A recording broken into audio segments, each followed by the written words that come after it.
تراویح پڑھانے والے کو پیسہ دینا جائز ہے؟ اچھا،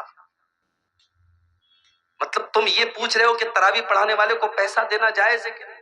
وہ بیچارہ پورے مہینے کھڑا ہو کر کے تراویح کی نماز میں قرآن پڑھا رہا اور تم اس کو چند پیسے دیتے ہو تو مسئلہ پوچھ رہے ہو کہ پیسہ دینا جائز ہے کہ نہیں؟ شرم آنی چاہیے اور چلو بھر پانی میں ڈوب مرنا چاہیے. فری ہے. جھاڑو لگانے والا بھی آپ کے محلے میں آتا ہے تو اس کی تنخواہ لیتا ہے. اے مسلمان، تو نے سب سے حقیر سمجھا ہے تو قرآن کو سمجھا ہے.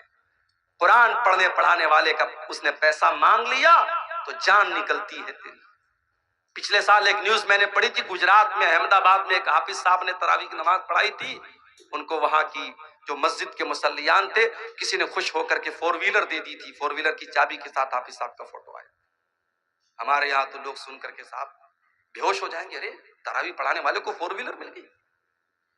تراویح پڑھانے والا، قرآن پڑھنے والا، قرآن پڑھانے والا تمہاری نظر میں حقیر ہوگا، میرے رب کی نظر میں وہ حقیر نہیں ہے. میرے پیارے ساتھی، میرے رب کی نظر میں قرآن پڑھانے والے کا اتنا اونچا مقام ہے، نبی کی نظر میں اتنا اونچا مقام ہے.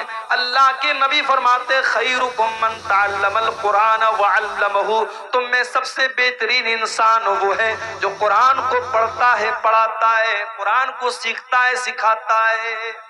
رمضان کا مہینہ بھی تو ایک مہمان بن کے آ رہا ہے، ایسا مہمان بن کے آ رہا ہے جو اللہ کی رحمتیں لے کر کے آ رہا ہے.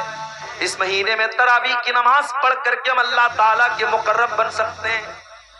اس مہینے کا روزہ رکھ کر کے اللہ سے اپنے گناہوں کو معاف کروا سکتے ہیں. رمضان کا مہینہ اگر ہم یہ کہیں کہ سید الشہور ہے، تمام مہینوں کا سردار ہے، تو غلط نہیں. اسی لیے ہم جب رمضان کا مہینہ، جب اس کا نام بھی ہم لیتے تو کیا بولتے؟ رمضان المبارک، برکت والا مہینہ. اس کے نام کے ساتھ ہم نے مبارک جوڑ دیا، اور یہ مبارک جو ہم نے جوڑا ہے رمضان کے ساتھ، یہ ہم نے نہیں جوڑا ہے، یہ خود اللہ کے پیارے نبی جناب محمد رسول اللہ صلی اللہ علیہ وسلم نے جوڑا ہے. رمضان کا مہینہ جب آتا تھا اللہ کے پیارے نبی ویلکم کرتے تھے، استقبال کرتے تھے، صحابہ کرام کو خوشخبری دیتے تھے. رمضان کا مہینہ آتا تھا اللہ کے نبی اپنے صحابہ کے سامنے خطبہ دیتے تھے اور کہتے تھے اتاکم رمضان شہر مبارک فرض اللہ عز وجل علیکم صیامہ. اے مسلمانوں، رمضان کا مہینہ آ چکا ہے، برکت والا مہینہ، مبارک مہینہ آ چکا ہے. جس مہینے کے روزے تمہارے اوپر فرض ہے وہ مہینہ آ چکا ہے. تفتح فی ابواب السماء، اس مہینے میں آسمان کے دروازے کھول دیے جاتے ہیں. وتغلق فی ابواب الجحیم، اور جہنم کے دروازے بند کر دیے جاتے ہیں. وتغل فیہ مردۃ الشیاطین، اور شیطانوں کو اس مہینے کے اندر قید کر دیا جاتا ہے، زنجیروں میں جکڑ دیا جاتا ہے. للہ فیہ لیلۃ ہی خیر من الف شہر، اللہ کی قسم اس مہینے میں ایک رات ایسی ہے جو 1000 مہینے سے افضل ہے. 1000 مہینہ 84 سال سے بھی زیادہ. ایک رات، اس مہینے میں ایک رات، اور رات کس کو بولتے ہیں؟ مغرب بعد سے لے کر کے فجر تک کا ٹائم، یعنی میکسیمم 12 گھنٹہ، 12-13 گھنٹہ. یہ مغرب بعد سے لے کر کے فجر تک کا ٹائم، یہ ایک رات. اللہ کے نبی کہہ رہے ہیں کہ اس مہینے میں ایک رات ایسی ہے جو بہتر ہے 1000 مہینے سے، 84 سال سے بہتر ہے. من حرم خیرہا فقد حرم، جو اس مہینے، اس رات کی بھلائی سے محروم ہو گیا، اس کو شب قدر میں نیکی کرنے کا موقع نہیں ملا، شب قدر میں تلاوت کرنے کا موقع نہیں ملا، جو شب قدر میں رات میں تہجد نہیں پڑھ سکا، اس سے بڑا محروم، اس سے بڑا بدنصیب کوئی نہیں. وہ مہینہ بالکل دستک دے رہا ہے. 2 دن کے بعد میرے پیارے ساتھیوں وہ مہینہ شروع ہو جائے. آپ شیرشاہ بادیوں میں ایک کلچر ہے، جب کوئی مہمان آتا ہے تو کھانا بعد میں دیتے ہیں، پہلے اس کو ناشتہ پہلے کراتے ہیں. میں نے جو عام طور سے محسوس کیا ہے کہ بھئی اس کو پہلے اس میں پلیٹ میں یا ڈبے میں تھوڑا سا میٹھا رکھ دیتے ہیں، تھوڑی سی نمکین رکھ دیتے ہیں، کچھ ڈرائی فروٹس رکھ دیتے ہیں، کہیں کہیں سیب کی کچھ پھاکے رکھ دیتے ہیں، انگور رکھ دیتے ہیں. یہ ایک مہمان نوازی کا طریقہ ہے آپ کے شیرسا بادی سماج میں دیکھتا ہوں، یہ محسوس کرتا ہوں پورے سیمانچل میں. کیوں کرتے ہیں آپ ایسا؟ کہ نہیں بھی ہمارے دروازے پر مہمان آیا ہے، اور مہمان اگر بڑا مہمان ہو، ریسپیکٹڈ ہو، سمان کے لائق ہو، ظاہر ہے کہ آپ اور زیادہ اس کی عزت کرتے ہیں. جتنا بڑا مہمان ہے اسی کے حساب سے آپ تیاری کرتے ہیں. ایسا تو نہیں ہو سکتا کہ مہمان آپ کے گھر میں آئے اور کپڑے ادھر پڑے ہیں، گندگی پڑی ہے، گھر میں صفائی نہیں ہے. اگر ایسا کریں گے تو یہ مانا جائے گا کہ آپ کے اندر مینر نہیں ہے، آپ کے اندر طور طریقہ نہیں ہے، تمیز نہیں. مہمان آنے والا ہوتا ہے، وہ اپنے کمروں کو سجاتے ہیں، اپنے گھر کو سجاتے ہیں، صاف صفائی کرتے ہیں. یہ کامن سینس کی بات ہے جس پر ہم سب عمل کرتے ہیں. میرے پیارے ساتھیو، رمضان کا مہینہ بھی تو ایک مہمان بن کے آ رہا ہے. ایسا مہمان بن کے آ رہا ہے جو اللہ کی رحمتیں لے کر کے آ رہا ہے. یہ مہینہ ہمارے اور آپ کے گناہوں کی بخشش کا ذریعہ بن کر کے آ رہا ہے. ہم اگر چاہیں تو اس مہینے میں اپنے گناہوں کو بخشوا سکتے ہیں. اس مہینے میں تراویح کی نماز پڑھ کر کے ہم اللہ تعالیٰ کے مقرب بن سکتے ہیں.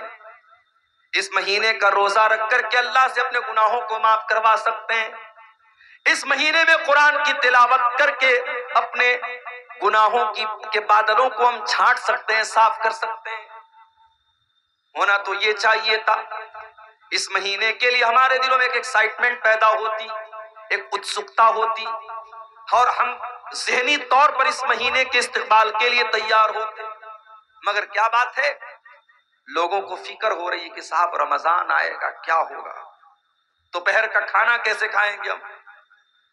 بعض لوگ جب رمضان کا ذکر آتا ہے نا تو کیا بولتے ہیں، کھا لو کھا لو، 2 دن کے بعد دوپہر کا کھانا نصیب نہیں ہوگا. یعنی رمضان کا نام سنتے ہی کچھ لوگوں کے دل اور دماغ میں ایک مصیبت آ جاتی ہے کہ یار بڑی مشکل والا مہینہ آ گیا، 13 گھنٹے 14 گھنٹے بھوکے رہنا پڑے گا، 1 گھنٹہ 1.5 گھنٹہ کھڑے ہو کے تراویح کی نماز پڑھنی پڑے گی، صبح 4 بجے اٹھ کر کے سحری کھانا پڑے گا. عورتوں کو الگ فکر رہتی ہے، ہم کو یہ بنانا پڑے گا، وہ بنانا پڑے گا. اگر رمضان کے تعلق سے یہ نیگیٹو سوچ، یہ منفی سوچ، یہ نکاراتمک سوچ آپ کے ذہن میں ہے تو میرے پیارے ساتھیو یہ بہت افسوس کی بات. اگر آپ واقعی میں اللہ والے ہیں، اگر آپ واقعی ایمان والے ہیں تو آپ کو خوش ہونا چاہیے کہ اللہ تعالیٰ آپ کی زندگی میں ایک رمضان کا مہینہ اور دے رہا ہے. ہمیں سے بہت سارے لوگ ایسے ہیں، پچھلے سال بھی نوشاد بھائی کی دعوت پر آپ کے گاؤں میں آیا تھا، تقریر کر کے چلا بھی گیا تھا، اور جہاں تک مجھے یاد ہے وہ پروگرام بھی رمضان کے پہلے ہی ہوا تھا. پچھلے سال رمضان کا مہینہ گزرا تھا اور آپ کے گاؤں کے بہت سارے لوگ اس وقت زندہ تھے جو آج زندہ نہیں ہیں، اللہ کو پیارے ہو چکے ہیں. ان میں بوڑھے بھی ہوں گے، ان میں جوان بھی ہوں گے، ان میں مرد بھی ہوں گے، ان میں عورتیں بھی ہوں گی. پچھلے سال وہ ہمارے بیچ میں تھے، اس سال ہمارے بیچ میں نہیں ہے. موت نے ان کو ہم سے دور کر دیا، وہ اللہ کے پاس چلے گئے، اور اللہ تعالیٰ نے ہماری زندگی میں ایک اور رمضان کا مہینہ دے دیا ہے. میرے پیارے بھائیوں، ہم وہ خوش نصیب لوگ ہیں جو اپنی زندگی میں ایک رمضان اور دیکھنے والے ہیں انشاءاللہ. یہ کوئی معمولی بات نہیں ہے، یہ اللہ تعالیٰ کا بہت بڑا کرم ہے، اس کی بہت بڑی کرپا، بہت بڑی مہربانی، بہت بڑی عنایت ہے کہ وہ ایک رمضان ہم کو اور دے رہا ہے. اور رب کعبہ کی قسم، جس کو زندگی میں ایک رمضان ایکسٹرا مل رہا ہے، وہ اس کے برابر، وہ انسان جس کو اس کے مقابلے میں ایک رمضان کم ملا ہو، وہ دونوں کبھی برابر نہیں ہو سکتے. جس کو 2024 کا رمضان ملا اور 25 کے آنے سے پہلے وہ اللہ کے یہاں چلا گیا، تو وہ انسان آپ کے برابر نہیں ہو سکتا اگر واقعی میں آپ رمضان کو رمضان کی طرح گزاریں. آئیے میں ایک واقعہ آپ کو سناتا ہوں. ابن ماجہ کی صحیح روایت ہے، حدیث کے راوی کون ہے؟ ابو طلحہ رضی اللہ تعالیٰ عنہ. معاف کیجئے گا، طلحہ، ابو طلحہ نہیں، طلحہ ابو طلحہ الگ ہے، طلحہ الگ ہے۔ ابو طلحہ انصاری صحابی ہے اور طلحہ مہاجرین میں سے ہے۔ حضرت طلحہ رضی اللہ تعالیٰ عنہ فرماتے ہیں، یہ طلحہ بن عبید اللہ کون ہے؟ جو ان 10 صحابہ میں سے جن کو اللہ کے نبی نے جنت کی خوشخبری سنائی تھی۔ میں پوچھوں اگر اپنے نوجوانوں سے، اپنی بہنوں سے، ذرا بتاؤ کہ وہ 10 صحابہ کون ہیں جن کو نبی نے نام لے کر کے جنتی کہا تھا؟ تو ہمارے بہت سارے نوجوان ہیں جو دائیں بائیں جھانکنے لگیں گے، نہیں معلوم۔ ان سے یہ پوچھ لو کہ انڈیا کی ٹیم کے 11 کرکٹرز کے نام کیا ہے، پورا بتا دیں۔ آئی سی سی کی چیمپئن شپ میں انڈیا کون سے پائیدان پہ چل رہی ہے، فوراً بتا دیں گے۔ ٹاپ 1 پر کون سا بلے باز ہے، ٹاپ 1 پر کون سا گیند باز ہے، فوراً بتا دیں گے۔ کیوں؟ انٹرسٹ ہے، شوق ہے۔ موبائل پر اسکور دیکھ رہے ہیں، میچ دیکھ رہے ہیں، شوق ہے۔ ہمیں دین سیکھنے کا شوق ہوتا تو ہمیں نبی کے صحابہ کا نام بھی معلوم۔ ابھی ایک بچے کا نام کسی نے پوچھا تو میں نے کہا کہ نام رکھ دیجئے اسیرم۔ آپ لوگوں نے نام سنا ہے اسیرم؟ بولو بھائی، سنا ہے؟ کس کا نام ہے؟ اسیرم، بہت پیارا نام ہے۔ اگر آپ کے گھر میں بچہ پیدا ہو یہ نام رکھ دیں، آگے پیچھے کچھ لگا دینا، محمد اسیرم یا عبداللہ اسیرم۔ اسیرم نام جو ہے یہ اس صحابی کا نام ہے جو جنگ بدر کے موقع پر ایمان لائے اور ایمان لاتے ہی جنگ بدر میں شامل ہو گئے اور اللہ کی راہ میں لڑتے لڑتے شہید ہو گئے۔ علماء نے لکھا ہے کہ یہ وہ صحابی ہیں جنہوں نے ایک ٹائم کی نماز بھی نہیں پڑھی تھی، ایمان لائے اور ایمان لاتے ہی اللہ کی راہ میں لڑتے لڑتے شہید ہو گئے اور جنت میں جائیں گے۔ ایک نماز پڑھے بغیر بھی جو جنت میں جائیں گے اس صحابی کا نام ہے اسیرم، الف صاد یا را میم، اسیرم۔ یہ نام رکھ سکتے ہیں آپ صحابہ، ہمیں صحابہ کے نام پر اپنے بچوں کے نام رکھ۔ 10 صحابہ جنتی ہیں، چلو میں آپ کو گنا دیتا ہوں۔ ابو بکر، عمر، عثمان، علی، یہ تو سب جانتے ہیں۔ اس کے علاوہ سعد بن ابی وقاص رضی اللہ تعالیٰ عنہ، سعید بن زید رضی اللہ تعالیٰ عنہ، عبد الرحمن ابن عوف رضی اللہ تعالیٰ عنہ، ابو عبیدہ ابن جراح رضی اللہ تعالیٰ عنہ، طلحہ رضی اللہ تعالیٰ عنہ، زبیر رضی اللہ تعالیٰ عنہ۔ یہ ٹوٹل 10 صحابہ ہیں جن کا نام لے کر کے نبی نے جنتی ہونے کی بشارت سنائی۔ ان 10 میں سے کون ہے؟ طلحہ بن عبید اللہ۔ ان کی روایت ہے، اور روایت کہاں ہے؟ ابن ماجہ کے اندر، بالکل صحیح روایت ہے۔ کہتے اللہ کے نبی کے پاس 2 لوگ آئے بہت دور سے، دونوں نے ایک ساتھ اسلام قبول کیا۔ وہ دونوں دوست بھی ہو سکتے تھے، دونوں پڑوسی بھی ہو سکتے تھے، دونوں بھائی بھی ہو سکتے تھے، حدیث میں اس کی وضاحت نہیں ہے۔ دونوں ایک ہی علاقے کے رہنے والے تھے، دونوں ایمان لائے، ایک ساتھ ایمان لائے، لیکن ان میں سے ایک زیادہ محنتی تھا دوسرے کے مقابلے میں، ایک دین کے کاموں میں زیادہ ایکٹیو تھا، زیادہ چستی والا تھا، پھرتیلا تھا۔ ایک تھوڑا اس سے کم محنت کرتا تھا، ایک زیادہ محنت کرتا تھا۔ ہوتا ہے اپنے گھر میں، ہم دیکھتے ہیں ایک آدمی زیادہ محنتی ہوتا ہے، دوسرا کم ہوتا ہے۔ ایک اس میں سے زیادہ ایکٹیو تھا، اور وہ جو زیادہ ایکٹیو تھا وہ اللہ کی راہ میں لڑتے لڑتے شہید ہو جاتا ہے۔ اس کا جو دوست ہوتا ہے اس کے 1 سال کے بعد اس کا انتقال ہوتا ہے۔ پہلا والا جو محنتی تھا وہ اللہ کی راہ میں لڑتے لڑتے شہید ہوتا ہے، دوسرا والا نیچرل طریقے سے انتقال کر جاتا ہے، موت ہو جاتی ہے۔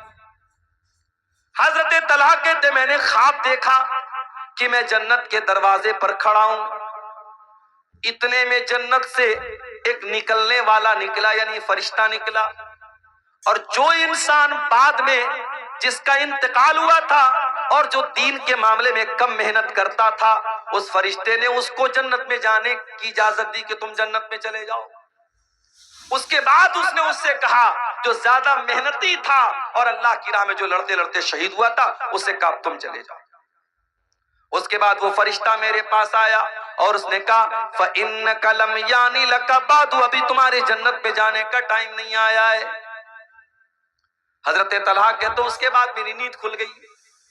میں نے جب اپنا یہ خواب صحابہ کو بیان کیا فَعَجِبُوا لِذَلِكَ، تو صحابہ کو بہت عجیب لگا کہ ایسا کیسے ہو سکتا ہے کہ جو انسان اللہ کی راہ میں شہید ہو گیا اور جو دین کے معاملے میں زیادہ محنت کرتا تھا وہ بعد میں جنت میں جا رہا ہے، اور جو نارمل طریقے سے مرا تھا وہ پہلے جنت میں جا رہا ہے، ایسا کیسے ہو سکتا ہے؟ صحابہ کو اس بات پر بہت تعجب ہوا۔ جب یہ بات اللہ کے نبی تک پہنچی، آپ نے صحابہ سے پوچھا کہ تمہیں کس بات پر تعجب ہو رہا ہے؟ اے اللہ کے نبی، ہمیں اسی بات پر تعجب ہو رہا ہے کہ جو انسان بعد میں جس کا انتقال ہوا تھا وہ جنت میں پہلے کیسے چلا گیا؟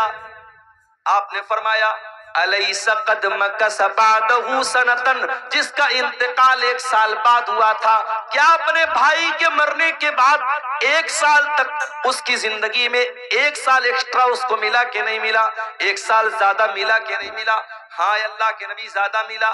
الیس قد ادرک رمضان وصام، کیا اس کی زندگی میں 1 رمضان اور زیادہ ملا کہ نہیں ملا؟ ہاں اللہ کے نبی 1 رمضان اور زیادہ ملا۔ کیا اس نے زندگی میں 1 رمضان کا روزہ زیادہ رکھا کہ نہیں رکھا؟ ہاں اللہ کے نبی اس نے 1 رمضان کا مہینہ روزہ زیادہ رکھا۔ کیا اس نے 1 سال کے اندر اپنے بھائی کے مقابلے میں 1 سال زیادہ نماز پڑھی کہ نہیں پڑھی؟ ہاں اللہ کے نبی اس نے 1 سال زیادہ نماز پڑھی۔ آپ نے فرمایا فما بینہما ابعد مما بین الارض والسماء، ان دونوں کے مقام و مرتبے کے بیچ میں وہی دوری ہے جو آسمان اور زمین کے بیچ کی دوری ہے۔ اے میرے صحابہ، جس کی زندگی میں 1 رمضان اور مل گیا اس کی برابری کوئی کر ہی نہیں سکتا۔ اس کیا ان دونوں کے مرتبے کے بیچ میں اتنا ہی فاصلہ ہے جتنا آسمان اور زمین کے بیچ میں۔ یہ ہماری خوش نصیبی ہے، اللہ ہمیں 1 رمضان اور دے رہا ہے۔ اللہ چاہتا، اور ابھی بھی اگر اللہ چاہے، رمضان کا چاند نکلنے سے پہلے ہماری جان جا سکتی ہے، کوئی حادثہ ہو سکتا ہے، کوئی مصیبت آ سکتی ہے، کوئی بیماری آ سکتی ہے۔ اللہ تعالی ہمیں توفیق دے رہا ہے کہ ہمیں 1 رمضان اور مل رہا ہے، اسی لیے